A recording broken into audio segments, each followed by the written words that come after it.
start with it. I have absolutely no control over anyone. Just go on. Just start throwing things out. It's just like, who's he? What the hell are we doing? So I got this guy sent me an email from a guy from Hawaii about a physicist and everything that's doing this work on called the black hole. This is not an advertisement for him, but you should check it out. And Black Hole with WHOLE. So there's a nice little movie video on Vimeo. He wanted me to check it out. And then today I'm driving in KPFA, someone's talking about the similar thing. So usually when that occurs, I think, the choreography of the universe is trying to drop something into me. So, and they're talking, the newest research on atoms, very important, on that, the atom, what makes up what we call an atom, is 99% space. Yeah? And so basically, this one guy's idea, I didn't watch the whole thing, which I can't do. I watched him a little while. But the idea I think he was attempting to say was that, what's actually real here is the space, and what's appearing, the things are not. Yeah? Because first of all, we're outnumbered unbelievably. There's so much space, and there's so little things in a way. And but we don't give any credence to that space. And the fact is, it doesn't even matter if you hear that, the atom is 99% space, but it's like at 10:35 in the morning, if your toast pops up and it's too burnt, is that going to help you really? The mental understanding isn't really going to help as much as if you just question who is it that has that new understanding. If you can go right to the root from whence all the delusion arises and gets supported and reinforced by that root of the sense of being a someone, in other words, taking, let's say, what they may be pointing to as the inherent reality of the space demonstrated by a movement called consciousness, and taking that to be an activity we do as a thing is like one of the greatest heists of all time. Yeah.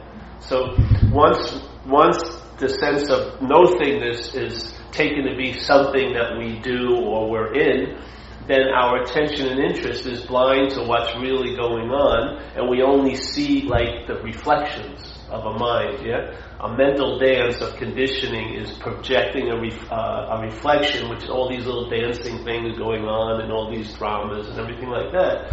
And we get transfixed on it. Yeah? Our mind gets totally into it, and we don't, even like in this room, we don't sense, maybe we do, hopefully we are, to sense the space of the room instead of all the appearances of the things. Yeah. Because it's like a movie I saw, Moon. I'm doing a lot of, I'm getting paid for these little advertisements. But this movie, Moon, is pretty cool. I'm probably going to ruin it for people if they see it. But it's about a clone that's working the moon for a big corporation that's up in the future. And he's on a 5-year plan, working in this thing alone, and it's all machinery, and he just keeps it running. And he has life, he has pictures, everything, and he gets a video call from his daughter, his wife on Earth, and he has a whole life that he's yearning to get back to. Yeah? And then something happens, and it's shown to him that he's a clone, that there's hundreds of him stored in the facility, and when he stops working, because he only has a few year warranty, so to speak, they just pull up another one, and that person will have the same, different feelings, but the same story. So here's the clone getting the information that he's not a clone, but what is he going to feel like he's not a clone?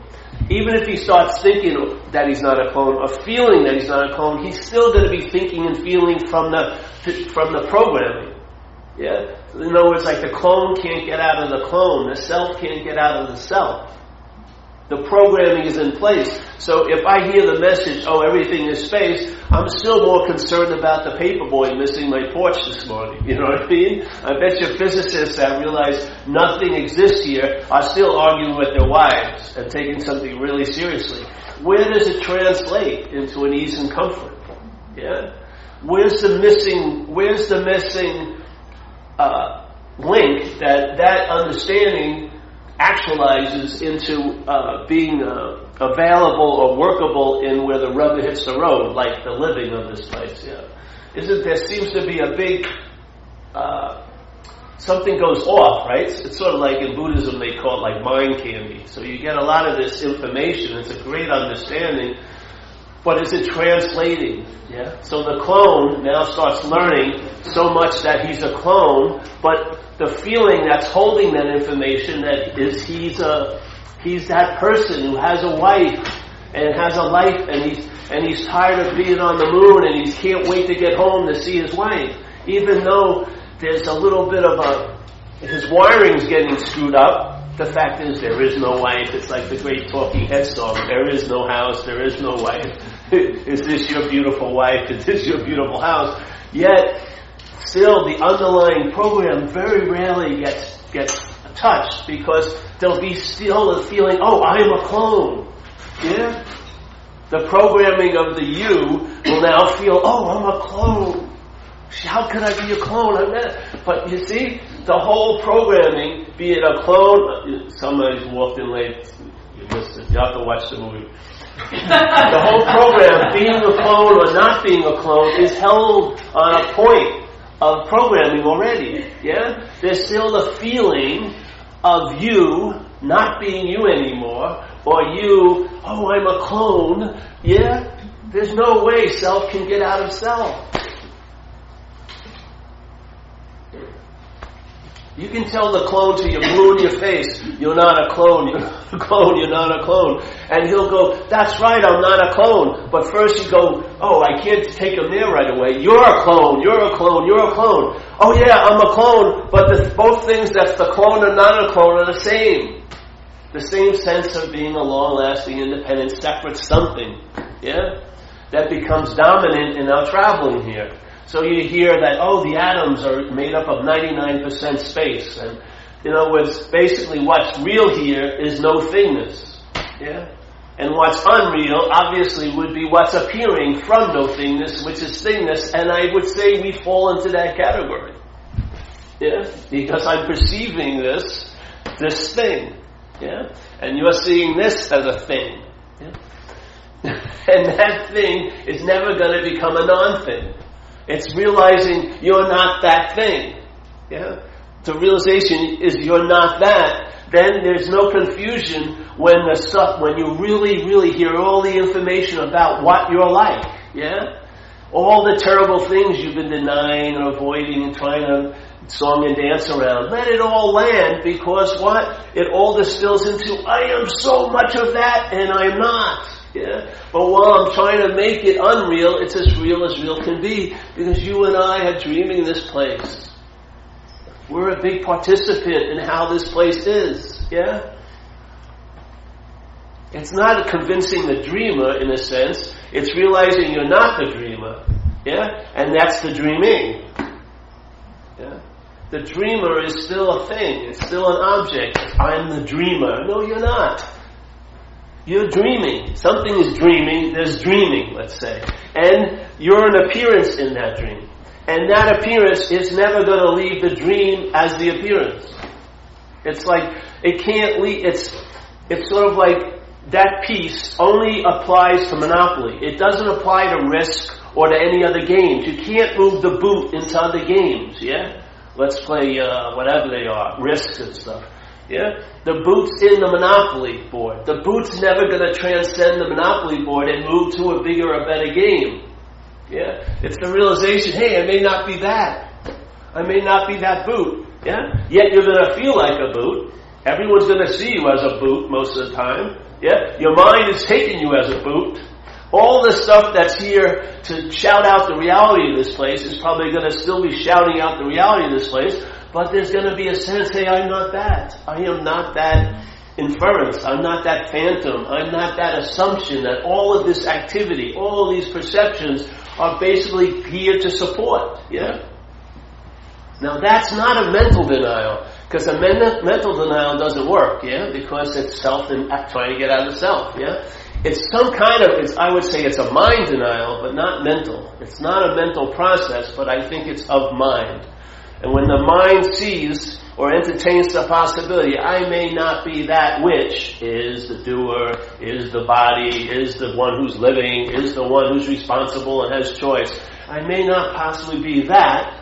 Then you're left in I don't know, and then you find out in a way. Not in the form of knowledge that we value here. Like, I can do a mathematical equation. Oh yes, we're 99% space. Now I understand. No, you fucking don't, really. Yeah, because the understanding is still being held as a you. Now I understand. Every time that understands, you're in I know. And then the realm of I don't know, which is what I believe is always happening, always available, isn't becoming obvious to you. Because you even think you know about I don't know. Yeah? So what's one to do? I don't know. Find out. When I heard this information, I just walked around for a while, living whatever I was doing, entertaining the possibility, and from this little template I was given, hey, you may not be that the movement of the mental process is the claim, or like Trungpa Rinpoche, the ego will take advantage of everything it comes in contact with. Now we forget what's providing that contact, which is consciousness. You're not what's in contact here, right? Consciousness is. But we forget that very little bit of important ingredient. So we think we're the one who's in contact. So whatever we are in contact with, the me takes advantage of. Because when it's me in contact, and me thinking I'm the one who's in contact, the I is forgotten, or consciousness is forgotten, basically, yeah? It becomes something to talk about or be interested in. I'd like to do some practices that would make me more conscious, yeah? But I want to be more conscious as a me, which is inherently unconscious to the fact that it's consciousness. I mean, what's the point? Why would I want the me to get more conscious in the state of... It would, in a sense, just turn into more of an unconsciousness about its natural state. You know what I mean? It would become so conscious, it would be really unconscious of its natural state. But it would be really conscious. Self doesn't seem to be able to get out of self. I don't know. What I've been shown is, wherever you are, that's the fence post of the content. Yeah? The content never transcends and goes into the context. It's seen that you're not the content. Yeah? But the self is like a fence post and it travels. So wherever you think, oh, I'm on the rim of allness. No, that allness is in the context of allness. Well, what the hell? I'm going to keep traveling then. And then I'm farther out than I've ever been before, but you're still there. When can I get out of this thing? As this thing. You know. So that the moment that clone was finally shut down, with all incredible evidence that he was a clone, he still felt like he was that person that had been programmed in him. Yeah? If you're waiting for that feeling never to be generated, that you're walking around like I don't know what here, you know, totally, I think you bought the wrong deal. Yeah? You don't need evidence of this. Yeah? You, quote unquote, may not get better. But there'll be a lack of interest in it. I swear to God, you will lose interest in you.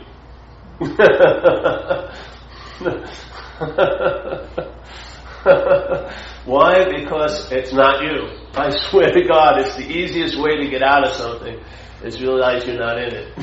Serious. I find. It's so clean because it doesn't take any time. Yeah? How much time does it take to leave something you're not in? No time whatsoever. It's just the mind snaps out of this. And one of the main ingredients of the trance is time. It really is. I don't know if it's given enough attention, but it's like a flow. You don't recognize it, but it's like a flow that elongates feelings and thoughts. It has a lot of effect on the activity of the mental process. It's sort of like the mental process throws all its boats in, and the time is the current that takes the boats past and forward, yes? And it produces all the interest, yeah? So like a lot of people I know, they have given up the sense of being okay, and they're living in the hope I will be okay. Yeah? And why that's justified is because they believe they were okay at one time. But the only time that actually is now, they've already invalidated this moment because it's only to be used to get to I will be okay or to reflect on I was okay. Yeah. It's like a robbery going on every second of the day. It's incredible. What a heist. Our interest and attention just been hijacked and enslaved to this fucking idea of Paul. Yeah? No matter how far it goes in the future, you'll follow it, your interest and attention like a lapdog. I'll have cancer. No, I'm throwing up. Why? I think I'm going to have cancer. But you don't have to go, no. Or rounding into the past. It's unbelievable. They're enslaved, yeah? You hear this thing, the atom's 99% space. Oh yeah, that's great. What am I going to do tonight? Am I going to the movie? Do I have the ice cream in the freezer? I can't be alone. I've got a lot of time to pass.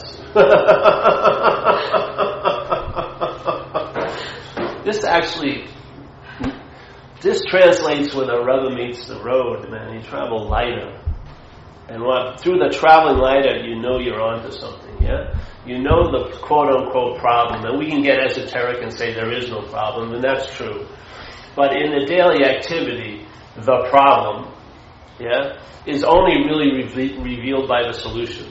When the solution becomes apparent, you'll know it because the problem's effects will diminish. Yeah? So you really know it by the absence of the problem. You can't know it because it's you, actually. It's what you are. So you're not going to know it. But you'll know it, in a sense, by the relief of the problem. The problem will diminish, and then you're on to something, you know? It's not like rocket science. It's like 1 and 1 equals 2. It's not a big leap. You just start, and you realize, you know, the solution to dissatisfaction is satisfaction, plain and simple. Yeah? A stabilized sense of being satisfied, which cannot be achieved or acquired by selfing, because they're in time. Yeah? So even if you feel really satisfied now, there's a damper put on it because you may not be tomorrow. Yeah? If you've had peace of mind now, sometimes it actually provokes anxiety because you're worried, will I have it next week? Yeah? So no matter what arises in the mental state, when the selfing takes advantage of it, it will use it. It can use an incredible event in your life. Some people call it whatever, the moment of clarity or awakening, whatever, or they had a realization, and it will use that to beat the hell out of them for the rest of their lives because you must have done something to leave it. Everyone else is getting it. Why am I not getting it? Yeah? And so whatever happens, if it's held as it's happening to you, that you, which is a mental representation, claims it and takes advantage of it. Yeah? It uses it for its own little... You think you're entering a state of peace, it's mining it for a lot of stories. Yeah? Wait till Monday hits and he goes to work and he realizes he has a resentment at 10 in the morning. Where's the peace now, Bubba? What did you do to lose the peace? You're just a minor peace player. So you should be able to walk through a whole day and not get upset. Fucking no. If anyone walked through a whole day here and didn't get upset, something's really wrong with them. Unless they have their head in the sand and not listen to anything that's going on. Because I would think upsetness is a pretty damn good natural reaction to the conditions of this place. Yeah? But if it's not you that's upset, it's a totally different story. Yeah? Upsetness may be bringing you a really, really important bit of information, but if you have a belief, I shouldn't be upset, when upsetness knocks on the door, you'll deny it, you won't answer it. Yeah? I'm over that. I shouldn't get upset. Yeah.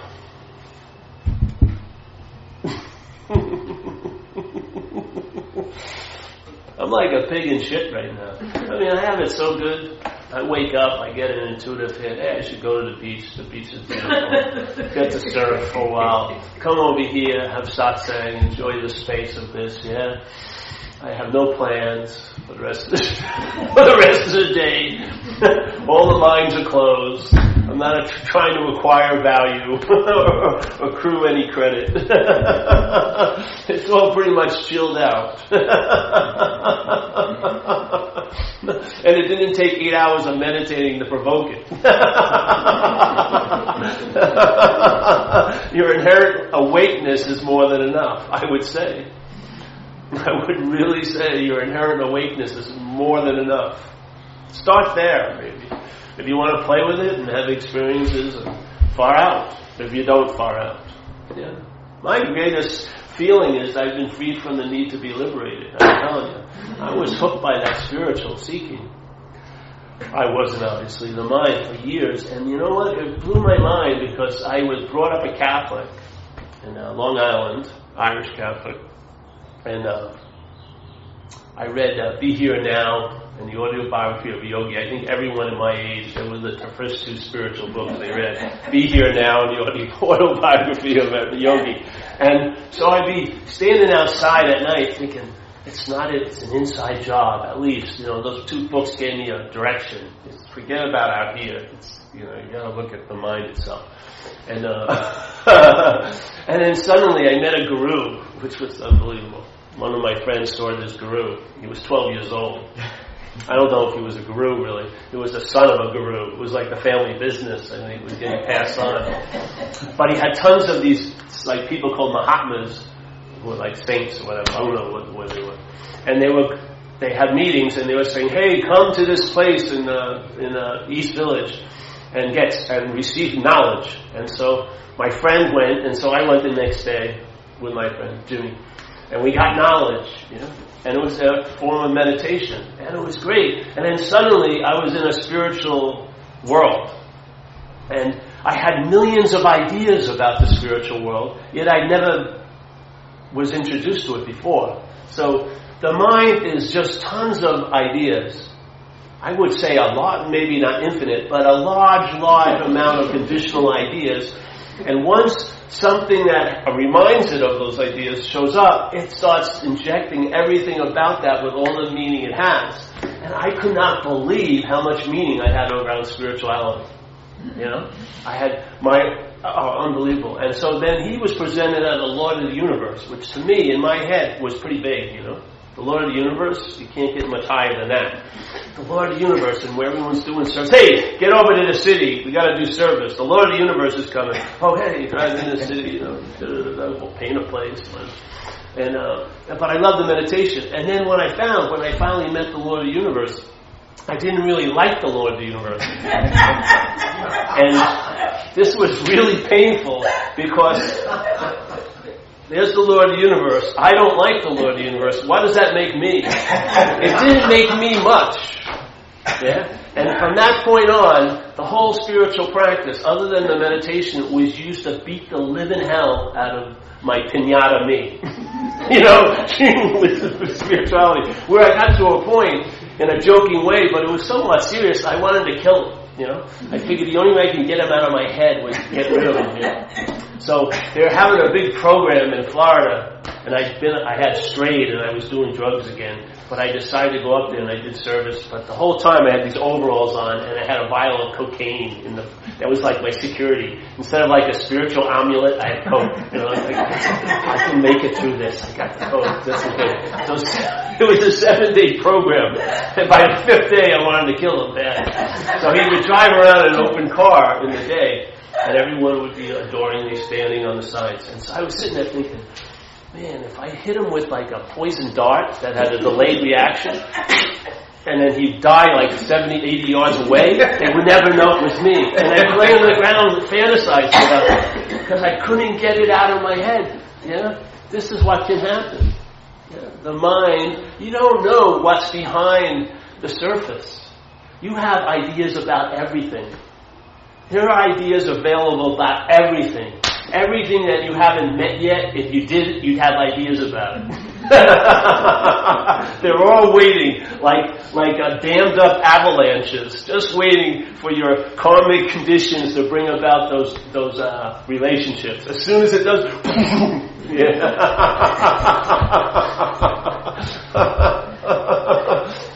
You don't know what hits you, man. You're riding a giant wave. So my solution to that was to get loaded again. That's how heavy it was. I just said, fuck it. The only way I could get permission to leave the Lord of the universe if I'm bad enough. Really. If I was feeling like what I was feeling, and didn't leave the Lord universe, I would be punished for the rest of my life. So the only way I could figure it, I'll become bad again. That was always my solution. If I'm bad enough, that gives me permission to do whatever I fucking want, in a sense. So I just started getting loaded again on drugs. And I went down the tubes big time. Got run over by a car, not once but twice in one night. Wow. Got hit. The guy didn't know what he hit. He backed up over me. So I got hit twice in one night, man. If you believe in karma, there must have been some heavy karma there, because I got whacked. So I know a little bit about that spiritual hook, because when I finally came to my senses and washed up on the shores of recovery and started getting sober, and my mind started becoming a little more sound, I went back to that lifestyle. I tried to meditate every day. Started going to Thailand, doing retreats, 2-week, 3-week retreats, and really put some attention in it. I wasn't as great a devotee to that as I was to drugs, but I wasn't bad. And it just failed. Yeah. Ultimately, it just failed. And I had used that I was the only reason why enough, that self-centered view that it must be me, that I actually questioned it, the program, the formula. And it just didn't suit me. I know that's not going to work. Yeah.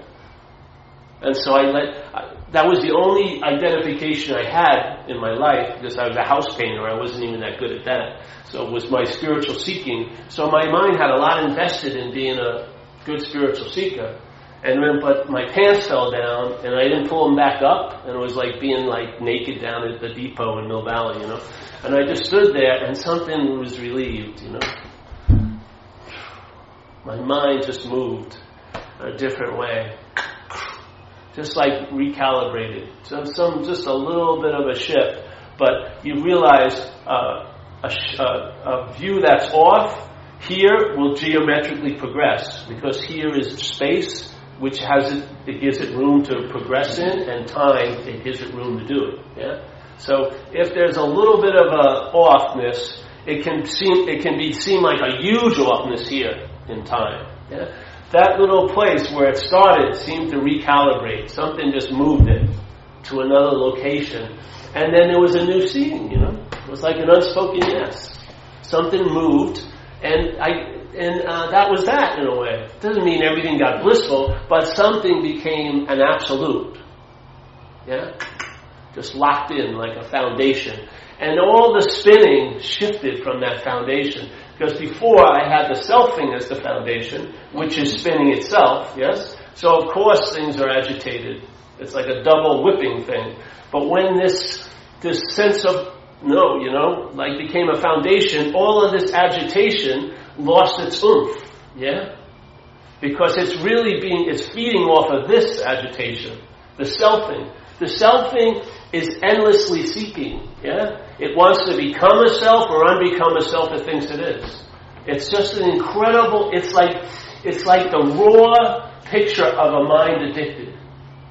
Yeah? We see reflections of it in drug addiction and sex addiction here, but the real rawness of it is mind being addicted to the idea of being a self. Yeah? Being a long-lasting, independent, separate entity. That's the real nexus of the agitation. That's the real engine of the seeking. Yeah? Is that selfing. Because it moves both ways. It wants to become something, and then it assumes it's something and wants to unbecome that. Yeah? So it has both movements. It's trying to become and unbecome. It's all selfing. It's agitated. Yeah? Now we don't see that, so we see its reflection in all this agitation. But I'm telling you, here begets there. Yeah? So when this mind, if the system of this like mental hurricane, this storm, which is the center, the eye of the storm is really the me, the self, when that is dropped, when you entertain you're not that, the storm changes. Yes? All the powerful winds in manifestation and in consequential level shift. Yeah? Because what's really generating it is that selfing. I've seen it because I've seen it from the relief of it. So if you're not that, then you see the system starts losing its oomph, like a storm that loses its juice as it goes over like a certain piece of the ocean. Yeah? It loses its juice. Well, this is what happens. It loses its juice because it's not being fueled by your interest and attention anymore. And your interest and attention now goes somewhere else. It's now being directed by some other place or no place. It's now interested in things that are not interested in you. Yeah? And the proof's in the pudding. You'll sense it every day when you're walking around. You may not need to read scriptures anymore because you're in the livingness of it. You don't need to get it verified anymore unless you like to. But the verification is just a sense of, yeah. But the absolute is already there. So I would say for me, I always would rather see what, like that clone who thinks it's a person. When it hears that it's not a person, it's going to hear it as a clone. When it hears that it is a person, it's going to hear it as a clone. Yeah? You're not going to get out of it both messages. The point is, I'm not that clone. That inherent starting point in this board game, I'm not that. Then the whole board game has to shift and fit itself around that.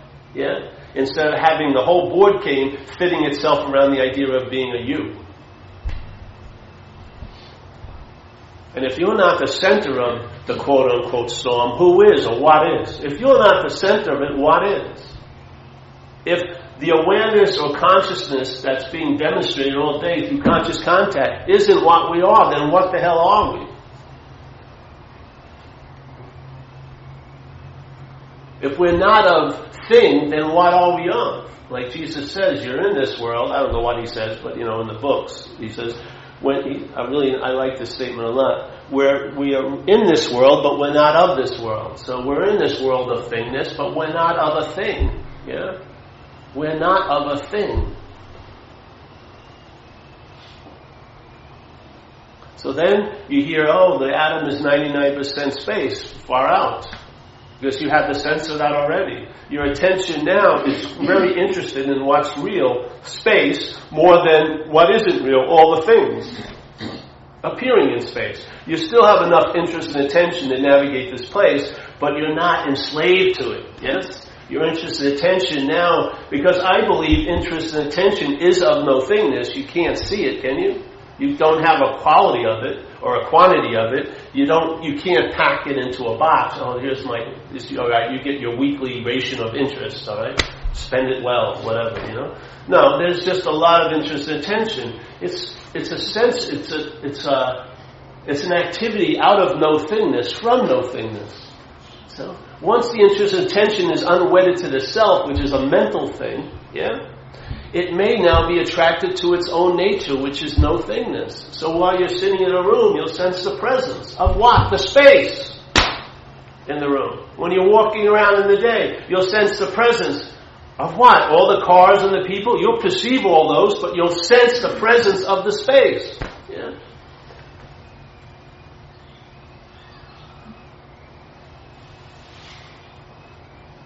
It's not like you train it. It's just freed from one thing, and you'll find out where it goes. Yeah? I find it goes to no thingness. So a presence that I never sensed before on a very stabilized level is now sensed on a stabilized level. What happened? Absolutely nothing, actually. Yeah? That's the way it's always been. The reality is the big enchilada here is no thing. It deserves a little attention.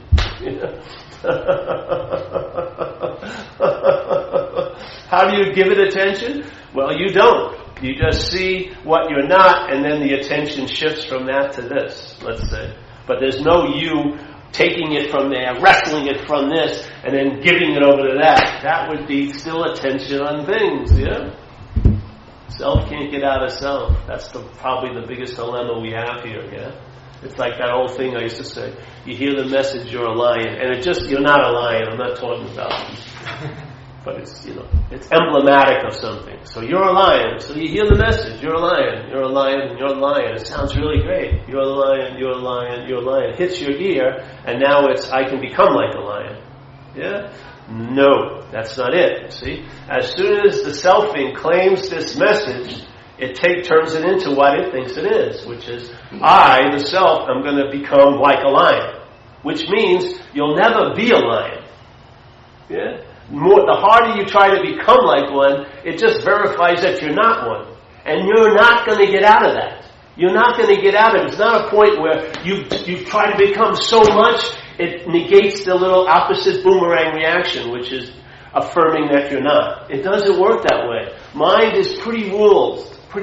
It's in a little state of rules. And one is, it goes this way, therefore that. Yes? So, I'm becoming like a lion all day, but you're still inherently the sheep you're taking yourself to be. The point is, you're not a sheep.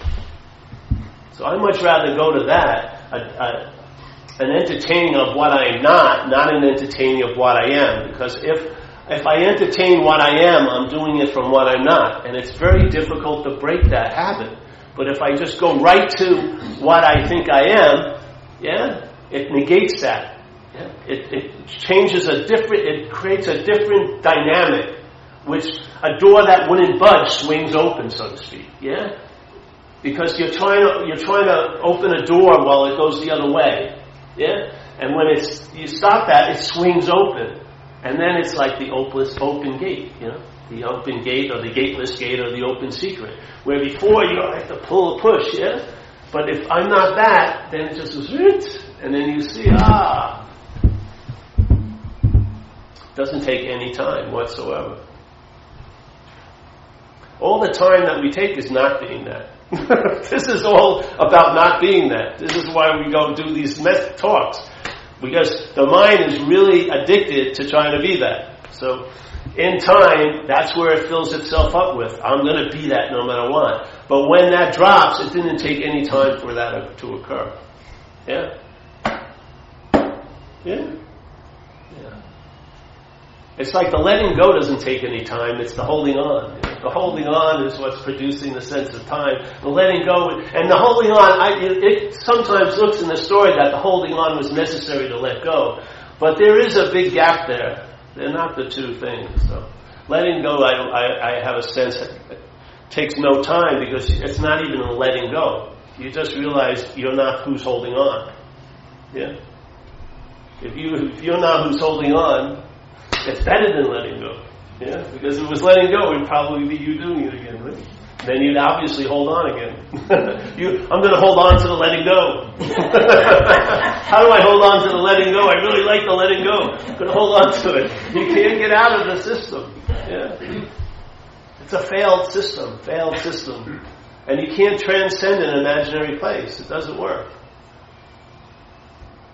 You can't leave somewhere you're not. Yeah? And you can't go to somewhere you already are. It's just you can't. The mind loves it. It loves the trip. It loves the journey because it acquires a lot of identification along the way. It can become a noble self or whatever. Yeah. But you're not going to get those little perks. You're not going to actually be there and have an experience of your own absence. It's not going to happen. Yeah.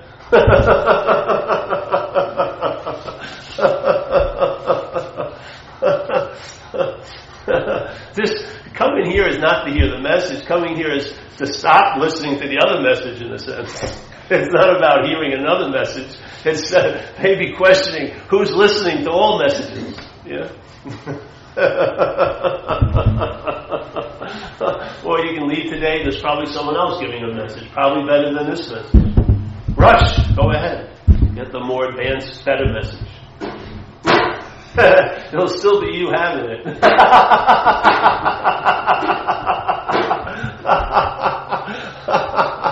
I know, but I think I need a turbocharged message. Good luck. Extreme turbocharged Buddhism. Go ahead. Yes. Sign up for Extreme Turbocharged Buddhist Seminar. You'll be standing on one leg for 8 hours. You'll have a breakthrough. Of course you will. You'll definitely have a breakthrough. Like a guy did a talk in Boston, and he was talking about he had been to some kind of class, and they had people standing, like sometimes she come, standing like this for like 17 minutes, or more. And supposedly something was going to happen. So he says, when I did it, nothing happened. So he says, what should I have done? I said, you should have stood for 18. Because that's how it goes on and on and on and on and on. Yeah. It doesn't just go, it's a slinky. If it goes this forces the next, yeah? One isn't going to stop this movement. One is part of the next movement, yeah? This movement has something to do with this movement. This produces this, produces this, produces this, produces this. How are you going to use one of these movements to stop this? It's this movement that produces the oomph for this thing to go like that. Yeah? You can't, it's not like you're going to cut the slinky in half. Which is going to be you? This is the good slinky. This is slinky. It's all a slinky. Watch it. Watch your mind. What happens when you get to your mythical heat there? Yeah, the thing that you really, if I just felt that way, if I just, whatever. So you go like this, like a slinky. You get to the mythical there. Once you land in the mythical there, it becomes here again. Now you're looking for another mythical there. And then it becomes here again. And then another mythical there. And then it becomes here again. And it's the slinky yourself thing going on and on. Oh, let's go back. Oh, let's go forward. I bet you won't follow me if I go back. No, forward. Good luck. The slinky is like your little shadow. It's always, I achieved something. Then the fear of losing it comes up. I have it. I'm going to lose it. Yeah. You can't. Mind, you can't have only one side of the butterfly wing. Yeah, they're both the same, exact same, but this is what causes the butterfly to fly. Yeah, one goes this way, one goes that way. There is a solution. Yeah, you'll never know it, but you'll find out. Just question, maybe. There's a lot of people give you a subjective questioning. I think that's a good thing to do. If your head's worrying about next week, instead of letting your attention attend to next week, ask who is it that's worrying. Take your eye off the ball, because the ball is to distract you. Next week, the job, cancer, like this. Yeah. Take the eye off the ball. See who is it that's throwing the ball. Yeah. If it isn't you, you can leave the game. If it's you, you're beholden to the game. Yeah? But if it isn't you, you may be able to not call the game quits, just walk away. Yeah? This is what I like about subjective questioning. It takes the attention off of whatever thing you're thinking you're doing and questioning, well, who is it that's doing it? Or from whence does that behavior arise? Or from where? Because selfing is still coming out of what is. Yeah? Nothing here. If you take everything that's happening here, it will always lead you back to what is, because that's what is. So, life is good. I like those socks, bro. I don't know if I'd like to get too close to that. Life is good, though.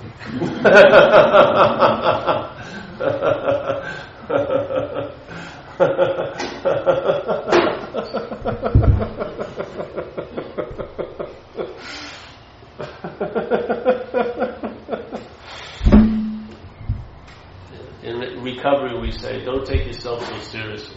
Rule 62. It's really a good one to remember. How can you not take it seriously if it's you? That's the biggest meaning the mind can give anything. You're bigger than God. God's nothing compared to the me. Who's going to have the knowing of what? The me is going to know God. I mean, obviously the me is bigger than God is. Yeah. So, if you can lose interest in me, then you'll see the you and the I. You'll sense the I. You'll see the you and you'll see the other yous, and then you'll sense the I. And maybe you'll be able to navigate here better. You'll see blue is blue and red is red. Things will clear up. Yeah, it's the me that creates a lot of the distraction. I always share this now because I went into a drug and alcohol program at 85 to 87 called Delancey Street. It was mostly for convicts.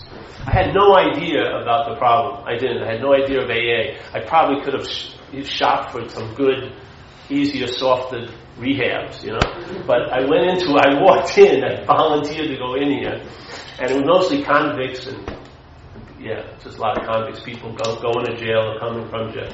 So I went in there and I stayed there 2 years, and I didn't get loaded. And when I left there, I didn't really like everyone there. I didn't like the principals of the place and the president and everything.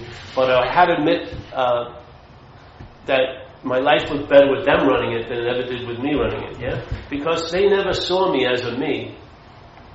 They never saw me as me. They saw me as a junkie. They had a much clearer view of the you. But my view of the you was very, very distorted because I kept calling it me. And I thought I should have it differently. I have a sense of entitlement. Like when I used to get arrested, I used to be surprised a lot. Why are you doing this to me? You know what I mean? I just was really, I took umbrage at it. What the fuck are you arresting me for? Well, you're just shooting up in the car. Oh, is that a violation? It's my medicine. I swear. I was really surprised quite a lot. I'm really disappointed too. But the thing is, we don't see the you. We call it me, and we don't see the I because we're seeing it. We are the I. So we call that something that we do as a me. We've lied about the you, and we're lying about the I. This little mental process called me. So now we'd like to tell the truth about the me. Don't worry about it's the lies about the I and the you. Just tell the truth about the me. If I'm not that, then you may get a clearer vision of the you, and you'll definitely sense the presence of I. But not as me. That's the good news. So, any questions today? No? I want to stand up and show the back. I found this shirt at a thrift store. I really like this shirt. Relax, God's in charge.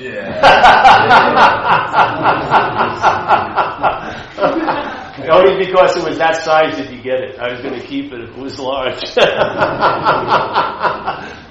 My benevolence was conditional. I just thought that was so cool, If you're not relaxed, then maybe others will when they see the message. You may not be getting the message, but maybe others will see it. So, all right, that's that. We'll